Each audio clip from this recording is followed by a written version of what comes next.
Just by the fact of closing your eyes and keeping your attention on the breath, you become energetic. You become fully. You just don't open your eyes, that's all. People tell me that meditation can help me concentrate, but what can I do so that I can concentrate in meditation? You don't develop concentration in meditation. You have to spend time in meditation, that's all. I have seen lot of dead bodies, murders, kidnapping, harassing. These kind of problems are occurring everywhere. Patriji, what is the origin of these problems? Difference between ego and spiritual ego. Ego means I don't respect your importance. I only respect my importance. Is there any meaning to the physical education that we are learning in colleges, schools for the degrees without having a spiritual education to the person? First of all, you must be spiritually educated, then only physical education should come.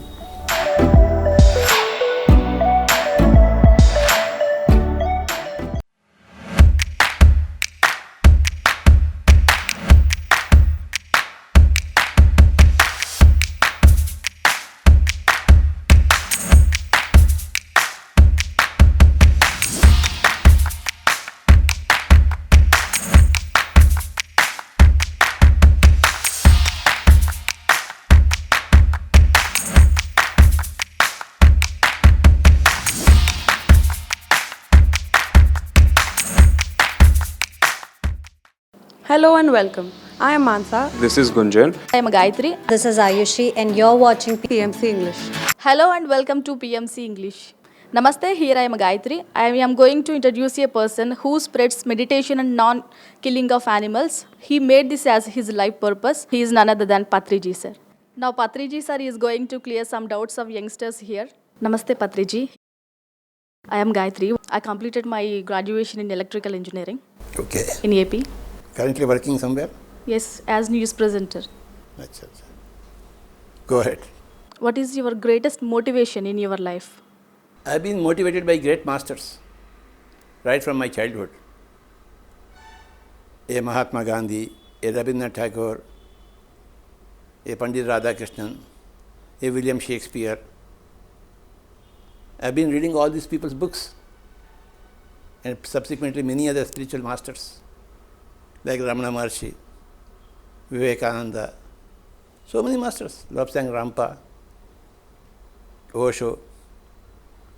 All these great masters are my inspiration. They are my motivation. Patriji, when you started meditation, I started meditation in the year 1976 through a friend of mine. Until that time, I was doing meditation, but not in a scientific way. In any way, people have told me. But in 1976, I have come to know about the scientific way of meditation through one of my friends. Since then, I am addicted to Anapanasati meditation. Hello sir, this is Sai Lahari from Hyderabad. I'm studying BTech third year. So my question is, how can we know the purpose of life? You will not know your purpose of life straight away. I never knew my purpose of life. Nobody knows purpose of life in the beginning. But as you go about in your life, you will understand your particular purpose of life. Halfway through, you will understand. By the time you reach 30 or 40s, you will understand really the purpose of life. Then you want, yes, I want to do my purpose of life. As a young lady or a young boy, you can't know your purpose of life. You want to be successful in your life, that's all. But as you proceed in your life, then you know, I am meant for something else. Not for what I am doing right now. So at that time, the purpose of life comes in. In the beginning, life only comes in, not purpose of life. You want to live a life, happy life, fulfilled life, successful life. Afterwards comes purpose of life. Halfway through life, you will encounter your purpose and you will discover your purpose. Questions come about what is my purpose of life. I am living, I am happy, I got a family, I am successful in my money. Everything I wanted I have achieved, but I don't know what is my purpose of life. At that time, the purpose of life comes in. Are you worried about your purpose of life right now? No, you are not. You want life, that's all. Isn't it? After a few years, you will really come to purpose of life. Wait until that time to know about your own purpose of life. Until that time, live happily, healthily, contentedly, even without knowing the purpose of life. After some time, you will encounter the purpose of life. Then you will sacrifice everything else for the purpose of life. Buddha was a king's son, isn't it? He was married and everything was nice, but he was not happy with himself. He did not know what was the purpose of life, isn't it? But one day he said, enough of my life, I want something else. He left his palace and went away. Okay.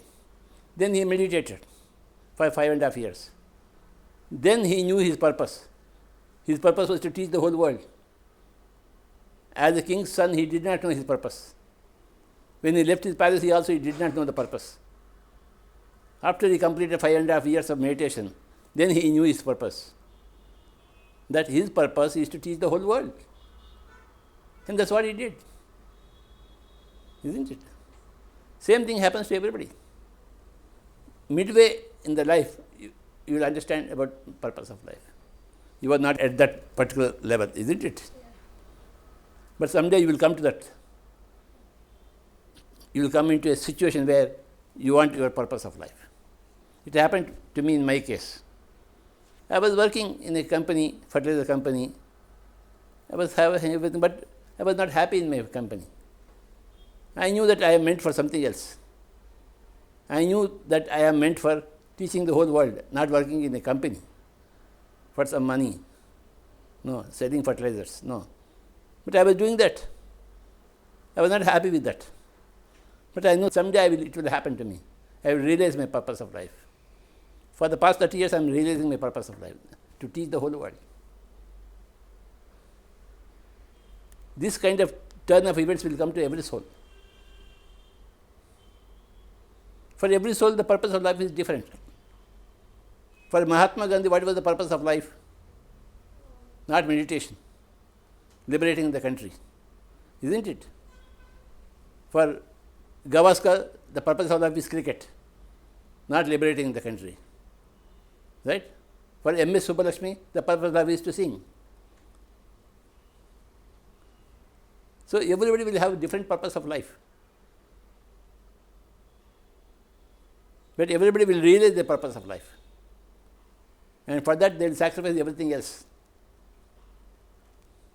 and get fulfillment through the purpose of life. Purpose of life is a very big topic. You put a right question. Anyhow, congratulations. Yes, please. Hello sir, my name is Harshita. I'm studying BTech second year in electrical engineering. So my question for you is there any difference between pyramid youth and the general youth? If yes, what is the influence of our Guru Patriji on the pyramid youth? Pyramid youth and general youth. Yes, sir. By pyramid youth, you mean people who are following PSSM principles. Yes. By general youth means youth who do not know what is PSSM. Yes. There is a Jamin Asman ki farak hai. There is a sea difference between pyramid youth and general youth. Pyramid youth are perfect masters. They know how to do meditation. They know what is spirituality. They are all vegetarians. They are all teachers of the whole mankind. They are everything. Pyramid youth are everything. General youth are nothing compared to pyramid youth. Pyramid youth are following all the 18 principles of PSSM, or many of them at least. General youth don't know about the pyramid principles at all. There is a sea difference between pyramid youth and general youth. And your next question, what is the role of our Guru in our lives? No role of the Guru. The Guru is non-existent in PSSM. There is no Guru here. Your breath is your Guru. Patriji has got no role. Patriji is just another pyramid master, that's all. Everybody is equal to Patriji here. And Patriji is equal to everybody else.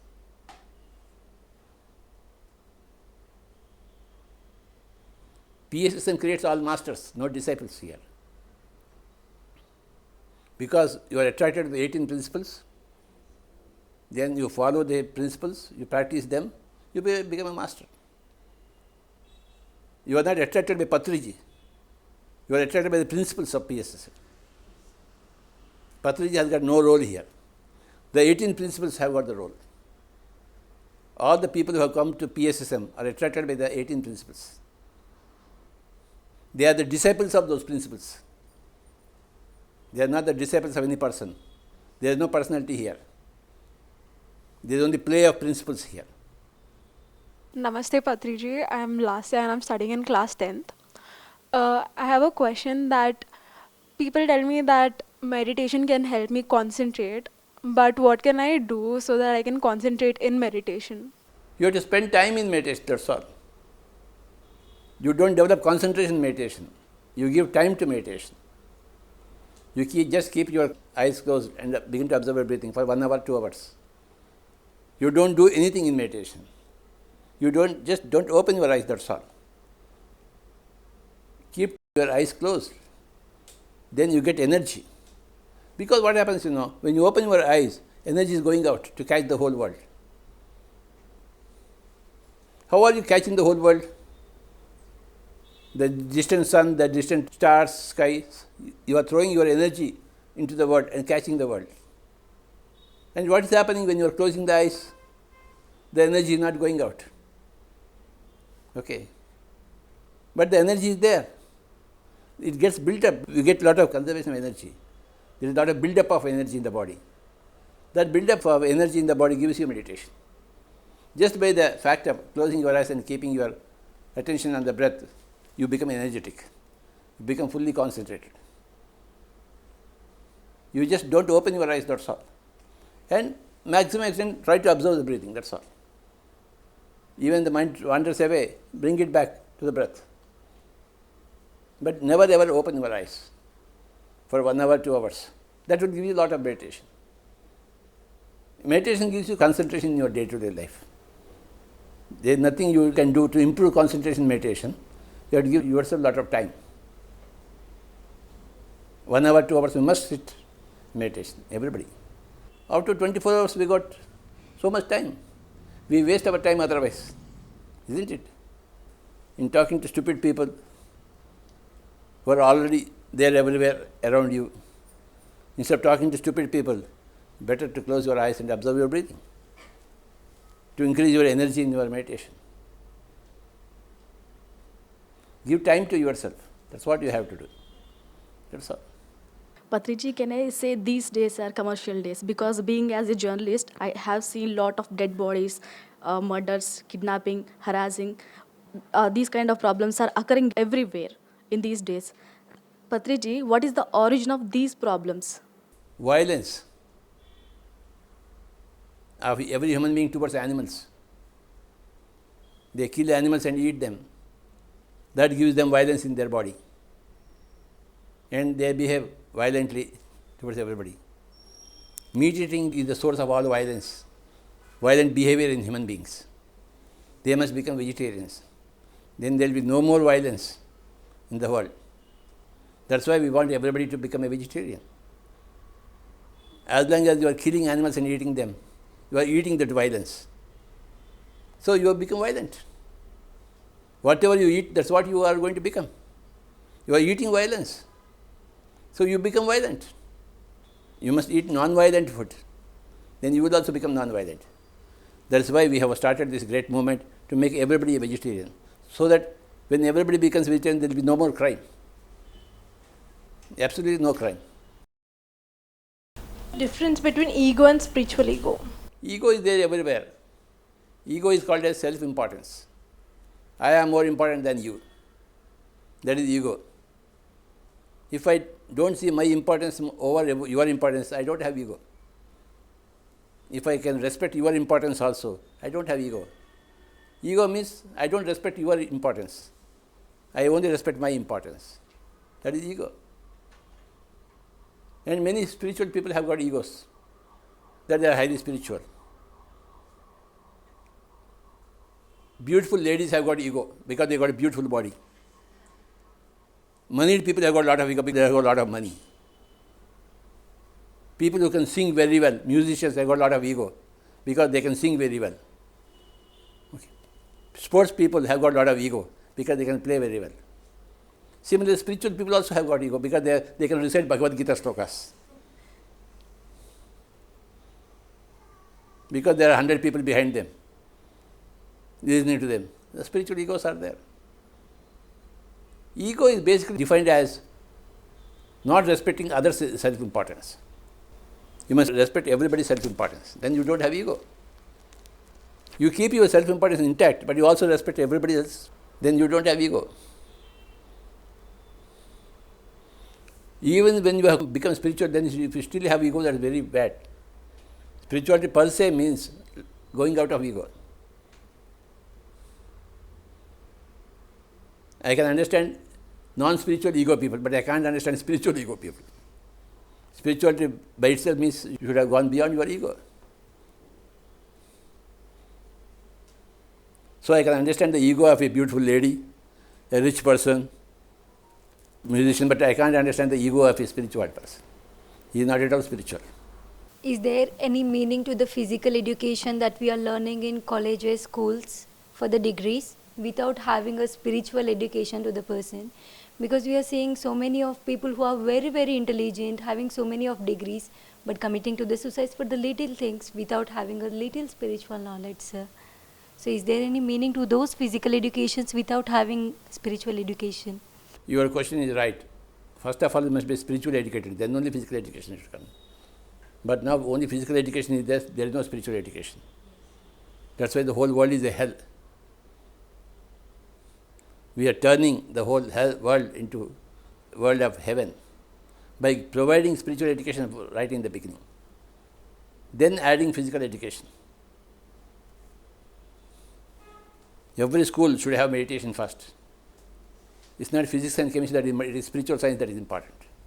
It is meditation that is important. After you become meditator, you can study physics or chemistry,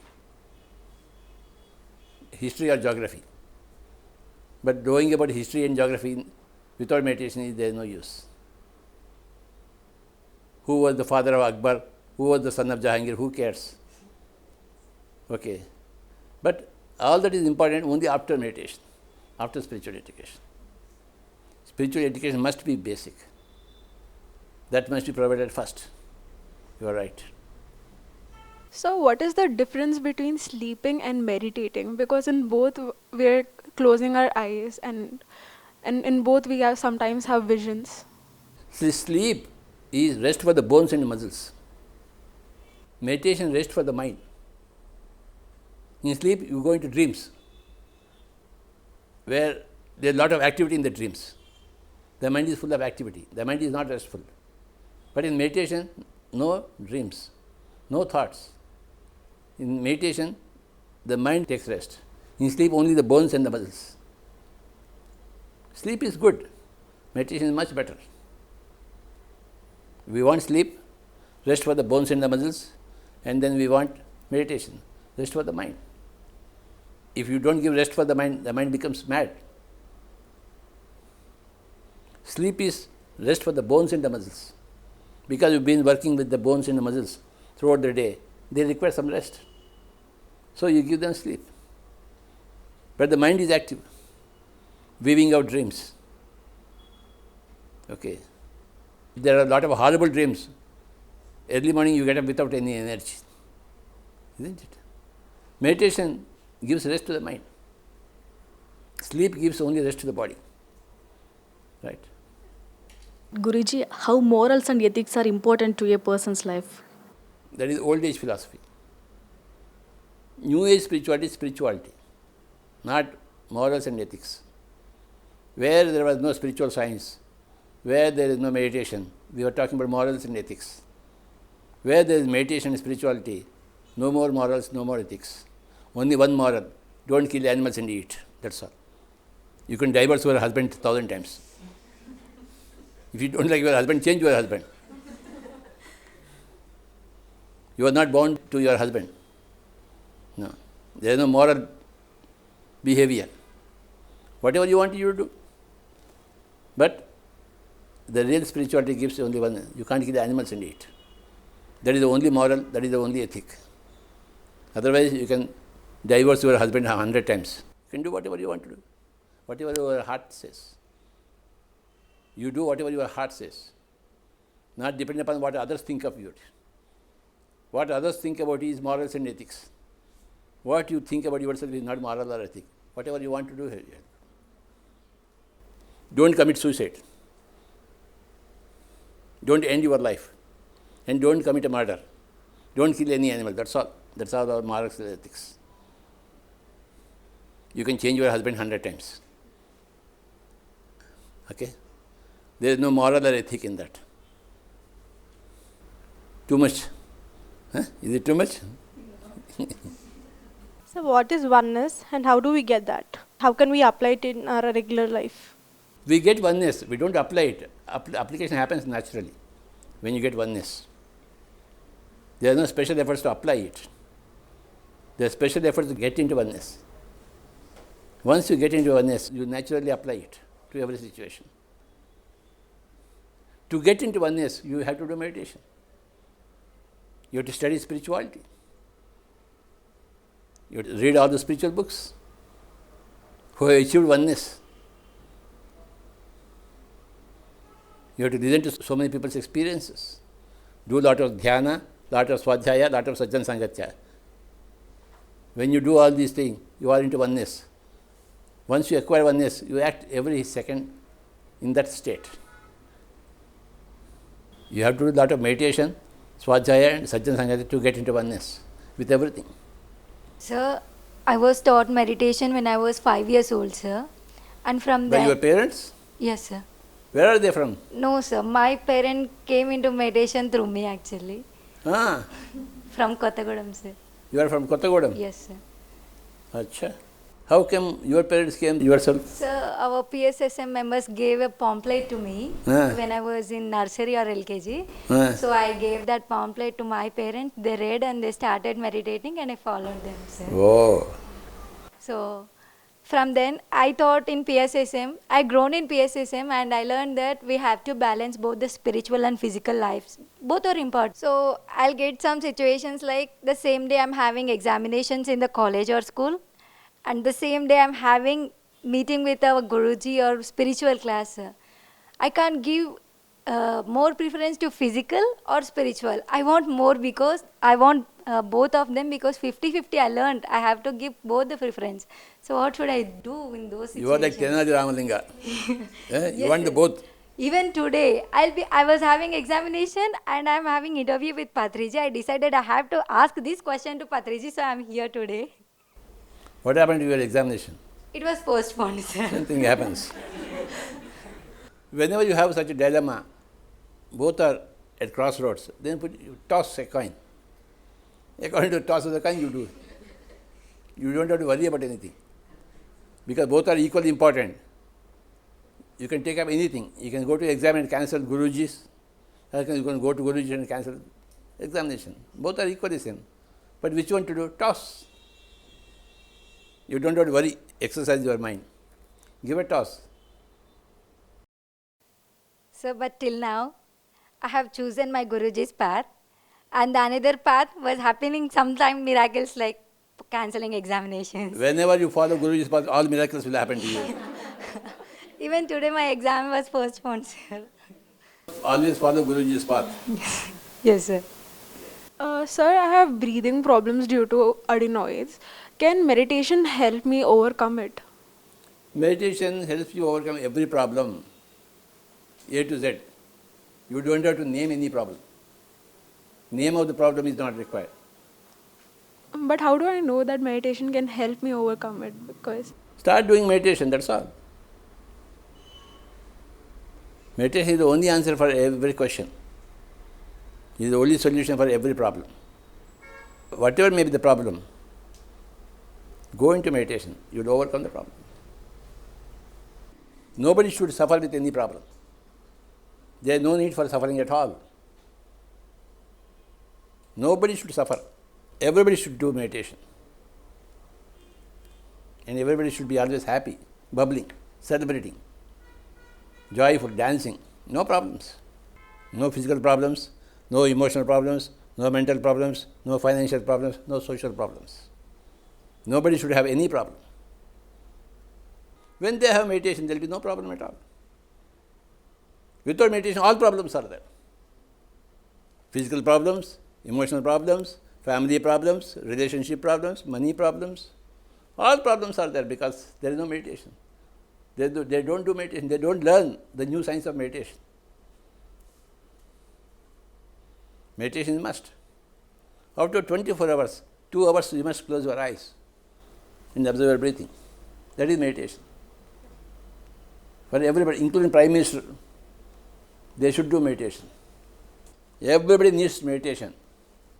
Whether you are a farmer or a businessman or a student or a teacher or a bus driver or a bus conductor or a Prime Minister or a President or a Chief Minister, everybody needs meditation. That's why we are teaching meditation to everybody. We don't want any problems to anybody. 24 hours are there, 2 hours, do meditation. Rest 22 hours, do whatever you want to do. You will be a happy person. You will be a healthy person. And if you don't dedicate these 2 hours for meditation, you will neither be a happy person nor be a healthy person. You will always go towards doctors and hospitals and surgeries. No. We don't want any doctor in our life. We don't want any surgery in our life. We don't want any hospital in our life. For that, we need to give 2 hours of meditation every day. In your own home, anytime, morning, afternoon, evening, night, 2 hours you must give to meditation. Then you cannot have any problems. All physical problems, emotional problems, family problems, relationship problems, psychological problems, mental problems, everything will vanish. For everybody. Please do meditation. And spread meditation. 4 things are there. Say, learn meditation. Learn meditation. Practice meditation. Practice meditation. Teach meditation. Teach meditation. Spread meditation. Spread meditation. This is how you can help the whole mankind. Yourself. You can help yourself and you can help the whole mankind. When you learn and practice meditation, you are helping yourself. When you are teaching and propagating meditation, you are helping the whole mankind. Isn't it? Please do that. I don't want any problems for yourself. Yes, sir. Thank you. Guruji, in your perception, what is religion? Religion means re-legate. Legate means connection. Re means again. Religion means reconnection. Reconnection with yourself. Before you were born, you were connected in the higher worlds with yourself. But after you are born, you become separated from your own self. Now you have to reconnect yourself. That is religion. Meditation is religion. Through meditation, you reconnect to yourself. Religion means reconnecting. That is the literal meaning of the word religion. Reconnecting to whom? To yourself. Meditation is the only religion. It's not going to Mecca or Bethlehem or Tirupati or Himalayas. That is not religion. That is physical travel. Meditation is religion. In meditation, you reconnect to yourself to yourself. Thank you very much.